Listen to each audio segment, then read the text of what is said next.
You've tried to leave, maybe more than once. You packed your things, you said it was over, you meant it, and then you went back. Not because you're weak, not because you're stupid, but because something in your brain, something completely outside your control, made leaving feel like dying. That's not love, that's a trauma bond. Most people think victims stay because they're in denial, because they don't see the abuse clearly. They're wrong. Most victims see it perfectly. They know it's wrong. They know they deserve better, and they still can't leave. Because trauma bonding isn't about logic, it's about neurochemistry, and once it's formed, it's one of the most powerful psychological forces a human being can experience. The term was first coined by Dr. Patrick Carnes in 1997, a researcher studying survivors of cults, hostage situations, and abusive relationships. He noticed something striking. People who had been subjected to cycles of abuse and affection developed intense emotional attachments to the very people hurting them, not despite the abuse, because of it. Here's what's happening inside the brain. Abusive relationships rarely follow a straight line of cruelty. They follow a cycle: tension, explosion, reconciliation, calm. Then it starts again. During the explosion phase, cortisol and adrenaline flood the system. The brain enters survival mode. During the reconciliation phase, dopamine spikes. Oxytocin, the bonding hormone, is released. The relief feels overwhelming, almost euphoric. That cycle, pain followed by relief, is neurologically identical to addiction. The brain doesn't bond during the good times. It bonds during the cycle itself. The contrast between suffering and relief is what creates the attachment. This is why the relationship feels more intense than anything else, more real, more alive, because your nervous system has been conditioned to associate this person with survival. But here's where it gets darker. The more intense the abuse cycle, the stronger the bond becomes. Research in behavioral psychology shows that intermittent reinforcement, unpredictable rewards mixed with punishment, creates stronger behavioral patterns than consistent reward alone. It's the same mechanism that makes gambling addictive. You never know when the good version of them is coming back, so you stay and wait. And it often starts long before the relationship itself. Attachment theory, developed by psychologist John Bowlby, shows that our earliest bonds with caregivers create a template for every relationship that follows. Children who experienced inconsistent care, sometimes warm, sometimes cold, sometimes dangerous, learn to associate love with uncertainty, with having to earn affection, with never feeling completely safe. But here's what Bowlby's research also revealed. These children don't just accept chaos, they become experts at managing it. They learn to read moods, suppress their own needs, and stay hypervigilant, always scanning for signs of danger or approval. These skills keep them safe as children. As adults, they become the exact qualities that make them vulnerable to abusive partners. They're patient, they're forgiving, they believe they can fix what's broken, and they find chaotic relationships familiar.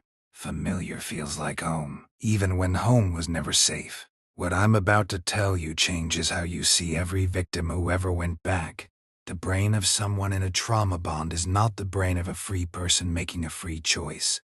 Studies using neuroimaging show that people in abusive relationships display brain activity nearly identical to those experiencing drug withdrawal when separated from their abuser. The pain of leaving is physiologically real. Let's look at where trauma bonds form beyond romantic relationships. In families, a parent who alternates between warmth and cruelty creates a child desperate to earn the good version of that parent. The child doesn't learn that love is safe, they learn that love must be chased. That approval is something you fight for, not something you're given. That desperation doesn't disappear at 18. It follows them into every relationship they ever have. They seek out what feels familiar, and what feels familiar is someone who makes them work for love. In workplaces, a boss who alternates between praise and humiliation creates employees who are intensely loyal, not despite the treatment, but because of it. They become dependent on that person's approval in a way that mirrors romantic trauma bonding. In cults, Leaders deliberately engineer cycles of belonging and rejection. Members are love-bombed during recruitment, then subjected to criticism, isolation, and shame, followed by moments of warmth and inclusion. The bond is extraordinarily difficult to break, even after members escape physically. Former cult members report that the psychological pullback to the group can persist for years. In hostage situations, Stockholm Syndrome is trauma bonding at its most extreme. Captives develop genuine affection for captors, who show them any small kindness amid the terror. The brain in survival mode latches onto any source of relief, even when that source is also the source of the danger. It's not irrational. It's the brain doing exactly what it was designed to do.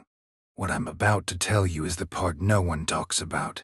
Leaving doesn't end the trauma bond. The neurological attachment persists after the relationship is over. Survivors report obsessive thoughts, physical withdrawal symptoms, and an overwhelming pull to return, sometimes for months or years after leaving. This is why just leave is the most useless advice anyone can give a victim. They may have already left a dozen times in their mind. The bond doesn't break with a decision. It breaks with time, distance, and rewiring. So how does the bond actually break? 1. No contact. Completely. Every interaction reactivates the neurological cycle. A single text, a brief phone call, an accidental run-in. Each one resets the process. Distance is not emotional, it's medical. It needs to be treated with the same seriousness as any withdrawal protocol. 2. Name what happened. Not it was complicated. Not they had good sides too. Trauma bonding thrives in ambiguity. Clarity is the antidote. Not to punish them, to free yourself. 3. Understand the pattern came from somewhere. If chaotic love feels familiar, ask why. The answer is almost always in childhood, in an early attachment figure who made love feel conditional or dangerous. Identifying that origin breaks the unconscious script that keeps drawing you back. 4. Replace the neurochemistry deliberately. Exercise, social connection, creative work, new experiences. These aren't distractions. They're neurological repair. The brain needs new sources of reward to loosen the grip of the old one. 5. Get support from someone who understands trauma bonds specifically, not just abuse in general. Many therapists are trained in crisis support, but not in the neuroscience of bonding cycles. The distinction matters. 6. Be patient with yourself when you want to go back. The urge to return is not weakness or failure. It's a symptom. Like a fever during illness, every day of distance is a day of rewiring, even when it doesn't feel like it. Trauma bonding is not a character flaw. It's not weakness. It's not stupidity. And it's not love. It's a survival mechanism. One your brain developed to keep you attached to a source of both pain and relief. Because losing that attachment felt more dangerous than staying. Understanding this doesn't just explain why people can't leave. It changes how we see every person who ever went back to someone who hurt them. They weren't choosing the abuse.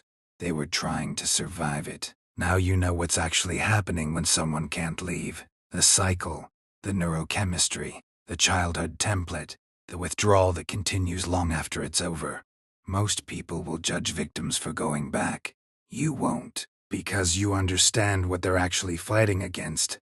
Subscribe to Inside the Dark Mind, because the next video goes even deeper into the psychology of the people around you. And if this explained something you've been living, you already know what to do next.